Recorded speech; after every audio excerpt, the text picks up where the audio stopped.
વડોદરાની માંજલપુર વિધાનસભા પેટા ચૂંટણી દરમિયાન વૈષ્ણવ આચાર્ય વ્રજકુમાર મહારાજે પોતાના મતાધિકારનો ઉપયોગ કર્યો હતો।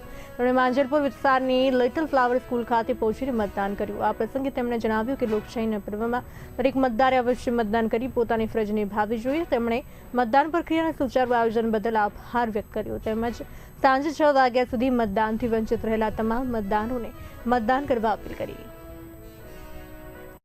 परम आदरणीय श्री ब्रजराज कुमारजी महोदय श्री आज માંજલપુરની જે પેટા ચૂંટણી છે એની અંદર તેઓએ પણ આજે મતદાન કરી અને લોકશાહીના પર્વનું પોતાની ફરજ નિભાવી છે અને જે પ્રકારે એમણે મતદાન તો કર્યું, સાથે તમામ આપણા ભક્તોને પણ આહ્વાન કર્યું છે કે હવે 6 વાગ્યા સુધીમાં બધા લોકો, જે લોકો હજુ પણ મતદાનમાં બાકી હોય તે લોકો પણ વહેલામાં વહેલી તકે આવી અને મતદાન કરે અને ખૂબ સુગમ રીતે કોઈ પણ પ્રકારની ધક્કામુક્કી વગર અહીંયા મતદાન થઈ જતું હોય છે। ત્યારે સરકારશ્રી દ્વારા, ચૂંટણી પંચ દ્વારા પણ સારી વ્યવસ્થા કરવામાં આવી છે।